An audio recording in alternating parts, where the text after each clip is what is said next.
Now then, landmark ruling today from the FA who want to change the whole structure of youth football. At the moment, as you may or may not be aware, depending if you've got kids, I guess, once they go from under 11s where they play 7-a-side or up to that age, it's then a big jump up to 11-a-side on a full-size pitch. The FA want to get away with all that, so they're going to introduce 9-a-side football for 11 and 12-year-olds on a smaller pitch with smaller goals, and after that they go up to 11-a-side, although they do have the option to continue with 9-a-side football right through to the age of 16. Flash, I know you've had some experience coaching kids. What do you make of the theory of the FA? Right, smaller pitches, fewer players on each side. No, first of all, we play 11-a-side game when the boys get older, so I understand what they're trying to do. They're trying to obviously compact it, get more touches, but I just really don't understand it. I mean, two places or two positions, or natural positions, are going to become redundant. So I don't understand how I'm going to be able to say to a kid, you go and play at right back or you go and play at left back, because all of a sudden the 4-2-2, 4-4-2 or 4-3-3 or any of them formations that will come along later in life, that they've not been bred into them. So, and I know that the football clubs, the academies and all that, they don't play 7 or 9-a-side, they play 11. And I can only talk about Southampton. We've produced probably 25 players who are now playing in the top 2 divisions out of the academies in the last 10 years. Interesting. Show me the problem. Yeah, well, we're going to speak to the FA in a minute. Before we do that, John, what's your gut reaction to this ruling from the FA? Well, I can see where they're trying to. I mean, it's the emphasis on technique and also the importance of trying to play and not be so interested in the result at this stage. And I can see where they're going with this, but I do feel that sometimes I think we put over importance on our technical flaws. I mean, you know, it amuses me that sort of Torres, who's in the great Spain team, is one of the most one-footed players you're ever likely to see. It's a good one-foot, though. Yeah, absolutely. we have produced some good players like Wilshere, like Oxlade-Chamberlain. They're coming through, you know, Josh McKechnie. The list is endless. See, this is what I'm saying. Yeah. John's now going to say, we have produced, and then in an hour's time, he'll still be saying, and we have produced, and yet it's only because we haven't put silverware. If we'd have won the World Cup, say 4 years ago or 8 years ago, this wouldn't even have come to light. It's only because they're saying that we do not produce players. Well, we do. Full stop. The biggest league in the world, the most popular league in the world, is littered with English players. All right, well, let's get the FA's viewpoint on it, and then you two can have a Barney if necessary. Les Howie is with us. He's the head of Grassroots coaching at the FA. Les, thanks for joining us. Good evening to you. Good evening. Could you just explain to our viewers and to Flash as well in the studio exactly why the FA has come to this conclusion that 9-a-side football for 11-year-olds and 12-year-olds is a good thing and will help them become better players? Well, I think straight away, I think it's the smaller size, the smaller goals.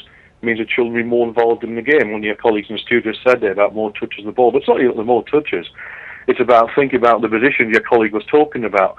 How often when you move a 10-year-old to a full-size pitch do we see an overlap, a support play, or moving through the units? We don't see it very much because really it's just too tiring, too physical to get back. So we spend all our time at 7v7 talking about working as units, talking about how we play the game, and then we move them onto a massive pitch that we expect adults. Just pick up on 2 points from your colleague said. One, academies have been playing 8v8 up to under 12 for a long, long time now. And two, we talk about the number of players in the Premier League. Last Premiership weekend there, only 35% were eligible to play for England.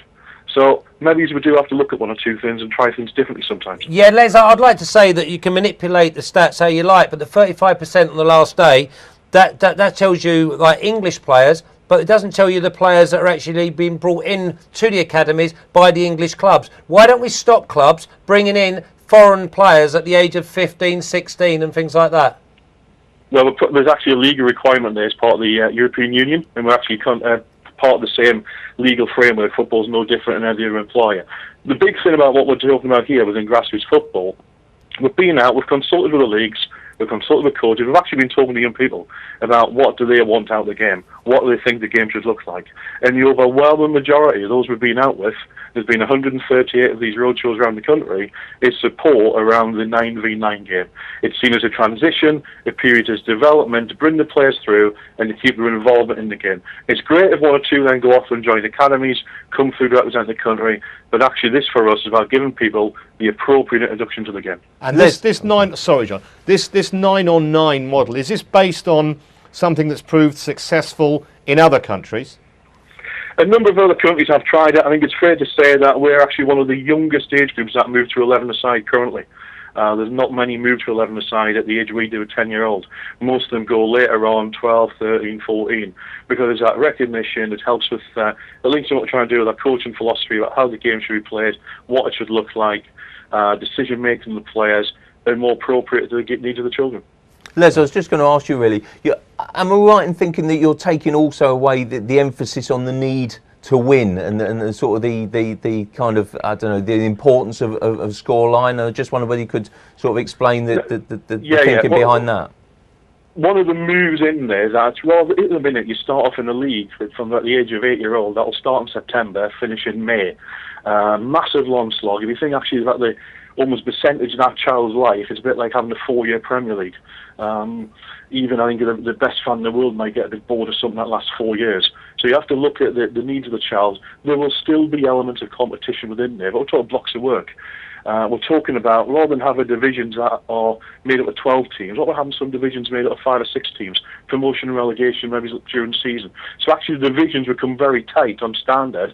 So a team will win 2-1, get beat 3-2, and we'll get rid of some of these 15-0s, because a 15-0 doesn't do the team that's won 15-0 any good, or the team that's got beat 15-0 any good. See, I beg to differ there, Les. I beg to differ, because I think the mental strength, I coach the young kids myself, and first of all, let me just go back, because in Southampton, we don't have any score lines for under 8s, I don't think, or under 9s. Good. No, you shouldn't. Well, under 8s and 7s, you're not allowed to now. So yeah, on what grounds though? Because we want to teach people to be able to have winners, and when you're 1 or 2-0 down, you see a bit of fight, and they want to get back, and they want to win, and this is the bit I can't really understand. Well, I understand what you're trying to do, and I applaud you for trying to make that gap between 7-a-side and 11-a-side, because I coach a side and they got to a cup final under 11s and they played on Tottenham's pitch, which is a men's pitch in the final, which was a joke. And then we played at another ground, which is a men's pitch in Basingstoke, which again was an absolute joke. So I understand what you're trying to do, and there is a need for it.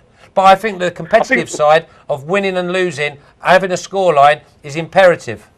Look, no one's saying they shouldn't have a scoreline. No one's saying they shouldn't be competitive. I think we've got to be careful what I mean. The minute you have a game of football, it's competitive, yeah? And that's not a problem with that. But you know and I know, when we're talking about 8 and 9-year-old kids, they've often forgot about the school. They've moved on to, can they go to McDonald's on the way home? Oh, who's partying at tonight? Dad will still tell you, if only they'd had a corner in the 17th minute back in September, they would have won the league. They'll know every single detail. So that 40 minutes, that hour those kids play that weekend, that should be the most competitive time to play. That's not a problem. It's not about, but actually what is competition sometimes, yeah? It's about making the competition realistic. You could also argue, we've got situations at the moment, and I've run teams for a long time, but if you have a bad start of the season, you're then out your county cup and out your league cup, and you could see your season's over by the second weekend in October. What we're talking about is these little pockets. When you've developed your players as coaches and you've seen them get better, there's ways then something else for them to go for is a challenge later on the season. So no one's saying it shouldn't be non-competitive. We're saying actually let's make competition relative to where children are today. A lot of our children now will be playing a full season on their Xbox tonight. Yeah. Are you convinced, Les, that we do have the young talent in this country? Because I'm nearly 50, and the only tournament that any England team's ever won of any significance was obviously in '66. I was in nappies. Spain are the current world champions, the current European champions, the under-21 European champions. What are they doing so right that we're obviously not? Right, I think a couple of things. I'm probably a couple of years younger than you, but I was 1 the last time we won the World Cup, and that's actually maybe the message. Sometimes you have to do things differently to achieve something, yeah? And I think actually the good news is the last fundamental changes in youth football was the Charter for Quality Howard Wilkinson introduced back in 1998-99. That's so many soccer introduced and so the first academies. The first generation really has just started to come through that in the last 3 or 4 years. And actually you start looking at the results of players coming through the academy system. You start looking at the results of our development squads at the UEFA Championships, and we are consistently challenging and meeting the latter stages.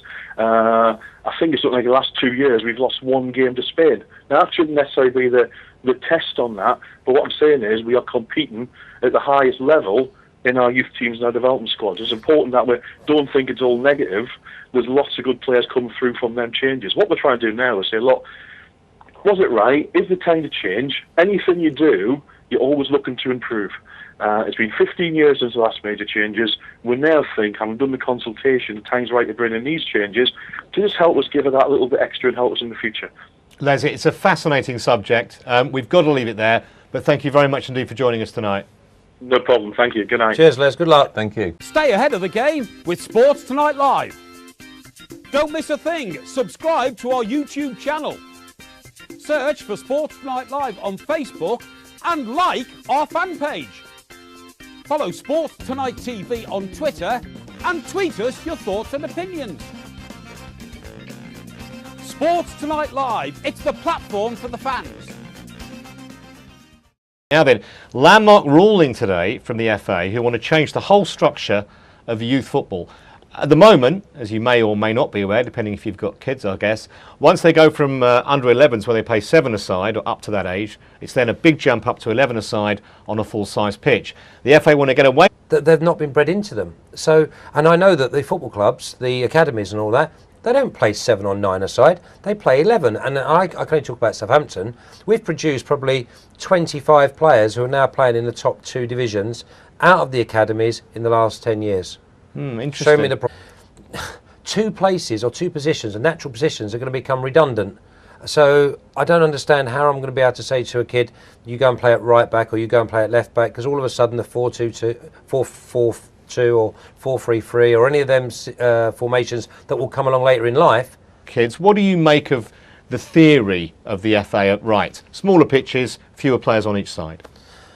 No, first of all, we play 11-a-side game when the boys get older, so I understand what they're trying to do. They're trying to obviously compact it, get more touches, but I just really don't understand it. I mean, with all that, so they're going to introduce 9-a-side football for 11 and 12-year-olds on a smaller pitch with smaller goals, and after that they go up to 11-a-side, although they do have the option to continue with 9-a-side football right through to the age of 16.